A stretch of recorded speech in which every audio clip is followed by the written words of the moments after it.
Fala pessoal, boa tarde, como é que vocês estão? Espero que vocês estejam aí bem, né? Mais uma tarde de aulas, onde nós estamos aqui, né? Desbravando toda a parte do conhecimento da matemática. Tá o pessoal aí bem ansioso para o fim das aulas, para o fim do ano letivo. Falta pouquinho, então vamos nos interessar aí, vamos tentar responder todas as atividades, prestar bem atenção na aula, certo? E na verdade hoje nós iremos fazer mais um aulão daquele que é preparatório para a prova de SAEB e SAEP, né? Então iremos fazer aí mais um dos aulões. Lá no passado, em aulas anteriores, nós já fizemos algumas aulas como ela, né? Então hoje, né, é nosso segundo aulão e teremos mais outro. Esse outro vai ser daqui a alguns certos dias, tá certo? Então embarquem aí comigo nesta aventura e vamos lá a mais uma aula. Então, ó, de imediato, tá? Nós temos aqui questões. Na verdade, esses aulões são só para nós resolvermos questões, né? Essas questões que necessariamente precisamos resolver e entender como é que elas funcionam, né? Como é o processo de resolução. Então, preste atenção nessa questão que está aparecendo aí na tela de vocês. Diz assim, ó, dos 30 estudantes de uma sala de aula, apenas 9 têm mais de 13 anos de idade. A fração dos estudantes dessa sala de aula com mais de 13 anos de idade é...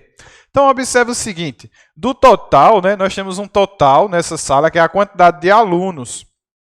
Então, nessa sala, nós temos 30 estudantes. Então, nosso denominador, que é aquela parte que fica embaixo da fração, necessariamente tem que ser o número 30, tá? Necessariamente tem que ser o número 30. Então, eu posso verificar aí que não vai ser a alternativa A, a resposta correta. Por quê? Porque na parte de baixo da alternativa A eu tenho o número 9. Pode ser que seja a alternativa B, porque a alternativa B, a parte de baixo da minha fração, tem o número 30, então pode ser que seja ela.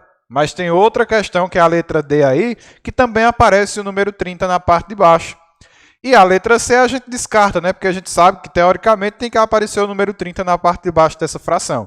Então, observando, nós só temos duas opções de resposta. Ou é a letra B ou é a letra D. Então, para tirar a dúvida dessa questão, nós temos que reler a questão, né, para saber o que exatamente ela está pedindo. Então, diz, ó, dos 30 estudantes de uma sala de aula, apenas 9 têm mais de 13 anos de idade. A fração dos estudantes dessa sala de aula com mais de 13 anos de idade é... Então, ele está dizendo que apenas 9 alunos daqueles 30 que tem naquela sala têm 13 anos de idade, têm mais de 13 anos de idade, né? Aí a pergunta final fica, né? A fração dos estudantes dessa sala com mais de 13 anos de idade é... Então, ó, a resposta correta para essa alternativa seria aí a letra D, tá? A letra D porque corresponde a 9 alunos de um total de 30. Então, você pode confundir aí colocando o número 13, mas o número 13 está relacionado à idade da pessoa, à idade daquela criança, daquele estudante da sala de aula, certo? Então, a informação que nos dá é o quê? Ó? Apenas 9 tem mais de 13 anos. Então, o número 13 ali, ele está somente relacionado à quantidade, à idade daquele estudante. Ele não está relacionado à questão da quantidade, tá? A quantidade representa 9. Então, a alternativa correta nessa questão é a letra D, D de dado, tá? 9/30. Beleza? Avançando. Vamos lá. Mais uma questão. Diz o seguinte... A tabela a seguir mostra o número de pessoas que fizeram uma refeição no restaurante Cantinho do Sabor. Então, aí nós temos a data que está relacionada aos meses, né? Por exemplo, julho, agosto, setembro, outubro e novembro, tá? Aí diz assim, na outra parte da tabela, nós temos o número de pessoas. Então, no mês de julho, foram 226 pessoas. No mês de agosto, 279 pessoas. No mês de setembro, 325 pessoas. No mês de outubro, 149. E no mês de novembro, 193. A pergunta final fica sendo assim. Conforme a tabela, o total de pessoas que fizeram a refeição nos meses de julho e agosto e setembro foram... Né? Então, nessa questão aí, nós temos que somar a quantidade de pessoas que fizeram a refeição no mês de julho. Então, você pega aí, ó, 226, tá? Mais o mês de agosto, 279, tá? Mais aí o mês de setembro, que foi de 325. Então, a gente pode descartar aí, de fato, a letra A, né? A questão é a letra A, Por quê? Porque quando eu fizer a soma 226 mais 279 mais 325, vai dar em torno aí de 830 pessoas, tá? Então, nós estaremos fazendo a conta da letra C, 830 pessoas, tá? Vejam, próxima questão. Simples, tá? É uma questão somente de você interpretar o gráfico aí e dar a resposta correta. Então, diz assim: o gráfico abaixo mostra a produção diária de lixo orgânico de 2 pessoas. O dia da semana que o gráfico mostra que as produções de lixo das 2 pessoas foram iguais é. Então, vamos lá analisar. Digamos, essa parte azul, digamos que seja o gráfico do professor Caio, né, que dá aula aqui do 9º ano, do 8º ano. E que essa linha que está em vermelho seja o gráfico que representa o professor João Paulo, que dá aula do 9º ano. Aí a pergunta é, né, qual é a quantidade, qual é o dia em que o gasto, que o lixo orgânico dessas pessoas foram iguais? Então, se eu for analisar ali a linhazinha que está em azul, que representa o professor Caio, nós temos o seguinte: na segunda-feira ele jogou 2 quilos, na terça-feira 5 quilos, na quarta-feira 8,5 kg, 9 quilos, digamos. Na quinta-feira, 6 quilos. Na sexta-feira, 3. No sábado, 7. E no domingo, ele chegou a jogar 10 quilos de lixo orgânico. Aí, analisando o professor João Paulo. O professor João Paulo que representa aí essa linha vermelha. Então, na segunda-feira, ele gastou ali, jogou fora 1 quilo. Na terça também. Na quarta-feira, jogou em torno de 3 quilos. Na quinta, menos de 1 quilo. Na sexta-feira, 2 quilos, no sábado 2,5, digamos, 3 quilos, e no domingo ele chegou novamente a jogar aí os 10 quilos de lixo orgânico fora, né? Se a pergunta fosse para a gente analisar o seguinte: qual dos dois jogaram fora menos lixo? Então a gente, teoricamente, ia dizer que foi o professor João Paulo, né? João Paulo jogaria menos lixo do que o professor Vinícius. João Paulo representado pela linha vermelha e Vinícius representado pela linha azul. Tá? Mas a pergunta é: qual dia da semana que o gráfico mostra as produções de lixo das 2 pessoas no qual elas foram iguais? Então, é exatamente onde essas linhas se encontram. As linhas elas vão se encontrar exatamente lá no domingo, né? No domingo, onde a pessoa lá, onde os dois jogaram fora 10 quilos de lixo orgânico. É domingo, que é o final de semana, é o final de semana da farrinha, de comer uma carne, de fazer uma salada, aí estraga, jogou fora, pronto, aí teve que jogar, certo? Então, a resposta correta para essa alternativa fica sendo aí a letra E, né? A letra E que representa aí o dia de domingo, que é o dia que eles jogaram fora, na verdade, a mesma quantidade de lixo, certo? Mais uma questão de interpretação de gráficos e tabelas também. É interessante porque isso aí cai bastante nessas provas. Aí diz o seguinte: o gráfico apresenta a distribuição de vítimas de trânsito no mês de julho de 2013, segundo o tipo de usuário da via pública em uma determinada cidade brasileira.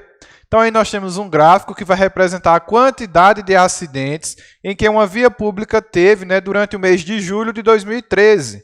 Então, ó, digamos, condutor de carro. Os condutores de carro chegaram a formar ali uma quantidade de 6 acidentes, né, 6 acidentes com carro. Depois, com o condutor, né, no caso, o motorista do carro. Vítima, né, infelizmente, que chegou a falecer. Condutor de moto, ou seja, a pessoa que pilota moto. Foram 24 pessoas que chegaram a óbito nesse mês de julho de 2013. Passageiro de um carro, ou seja, a pessoa que não está dirigindo o carro. Chegou em torno de 3 pessoas. Passageiro de moto, que anda na garupa da moto, atrás da moto, né? Então chegou aí a 14 óbitos. Um ciclista, que é aquele pessoal que gosta muito de andar de bicicleta, né? Tiveram 2 pessoas, né? 2 pessoas infelizmente chegaram a falecer. E pedestre, em torno de 12, 11 pessoas ali que faleceram. Pedestres são as pessoas que nem tem moto, nem tem bicicleta, nem tem carro, só andando a pé, né? No trânsito. Então, os pedestres chegaram aí a 11 pessoas, certo? Então, a pergunta para responder essa questão diz assim: o grupo que corresponde a 2/5 do total de vítima é...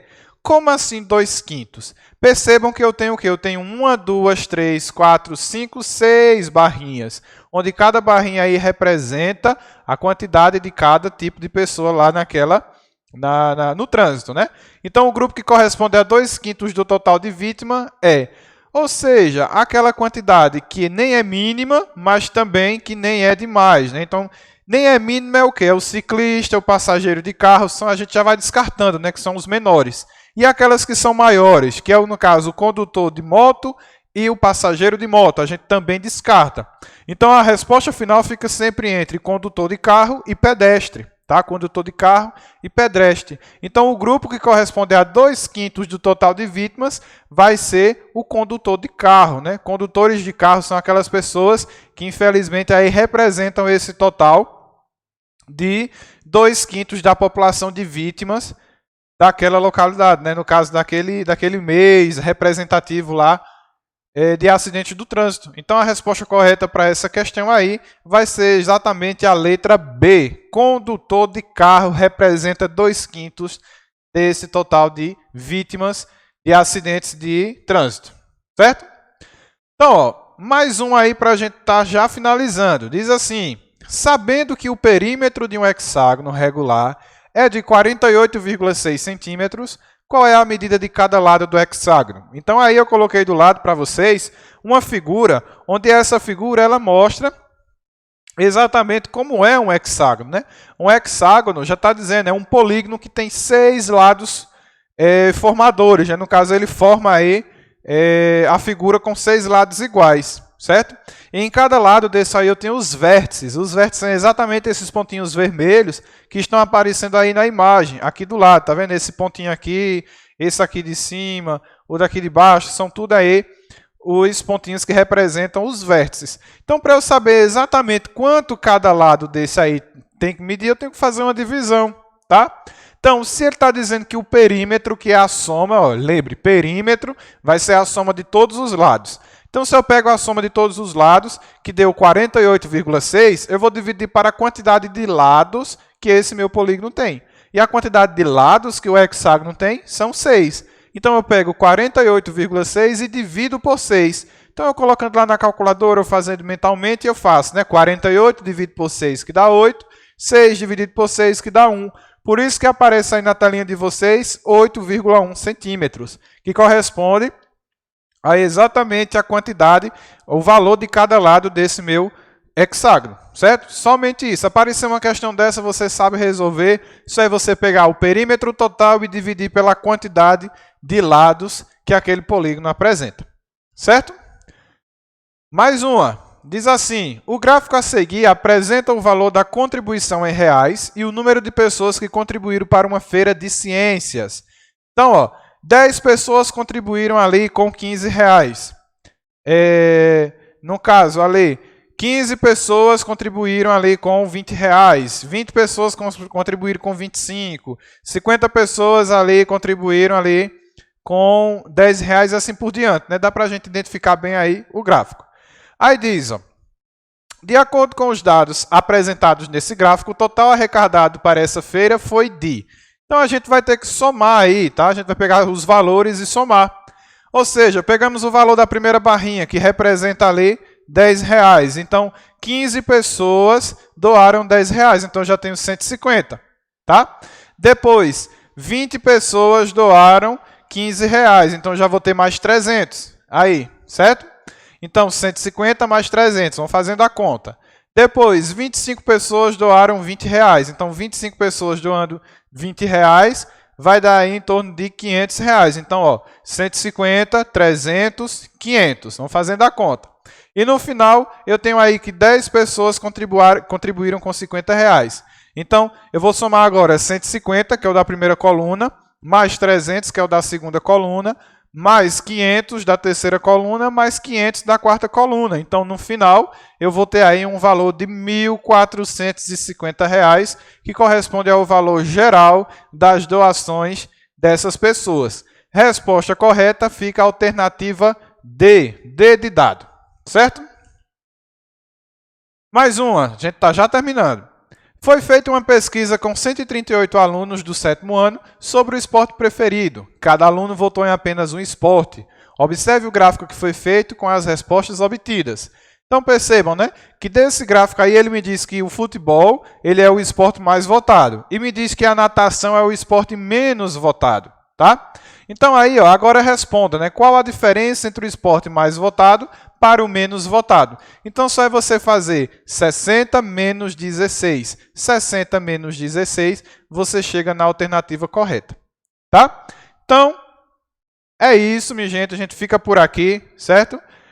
Agradeço a vocês a participação em mais essa aula e a gente se encontra na nossa próxima aula da semana que vem, tá certo? Um abraço para vocês, fiquem bem, se cuidem e até mais.